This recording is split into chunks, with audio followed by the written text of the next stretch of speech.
namang umiiral na batas para mag-regulate ng political ads sa social media platforms ng mga kandidato. Kaya naman, pumirma ang COMELEC ng isang kasunduan kasama ang social media giants para sa regulasyon ng paid political advertisements online bilang paghanda sa 2025 midterm elections.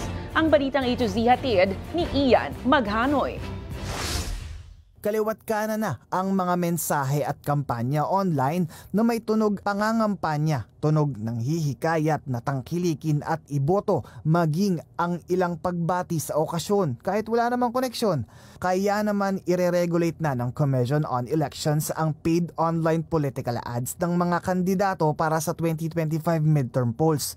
Ito ang napagkasunduan ng COMELEC kasama ang social media giants na TikTok, Google at Meta ngayong Lunes sa Palasyo del Gobernador, Intramuros, Maynila. Ayon kay COMELEC Chairman George Garcia, layunin ng kasunduan na mabigyan ng patas na pagkakataon ang mga kandidato sa kanilang kampanya mula February 11 hanggang May 10.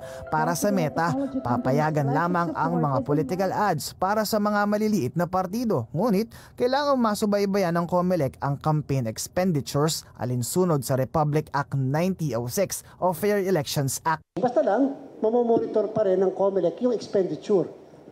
Di ba? Ang problem lang naman talaga yung length, kasi sa TV 120 minutes, sa radyo 190 minutes, sa dyaryo yung may half page at saka may whole page, tsaka yung magkano yung babayaran. Pero ang Google at TikTok sinabing matagal na raw nilang ipinagbabawal ang paid political ads online. Gayunpaman, hindi naman daw kasama sa kasunduan ang pagre-regulate ng mga online political discussions ng netizens kahit pa endorsement ito ng kandidato. Dahil dito lumitaw ang tanong, paano ang mga influencers na binabayaran ng mga kandidato para i-promote ang kanilang kampanya?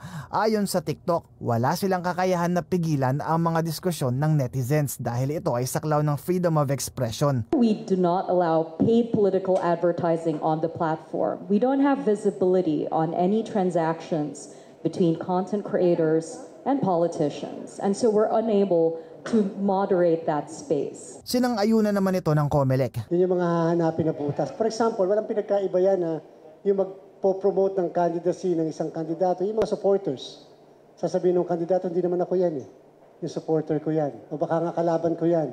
So ganun, yun yung mga bagay na hanggang ngayon, gray area yon sapagkat walang law. Sa kabilang banda, aktibo naman ang Meta sa pagtanggal ng mga peking accounts online. Umaasa ang COMELEC na magbibigay linaw ang mga mambabatas sa regulasyon ng social media content ng mga kandidato. Sa ngayon, may nasa 62 social media accounts ng mga kandidato ang nakarehistro sa kasunduan.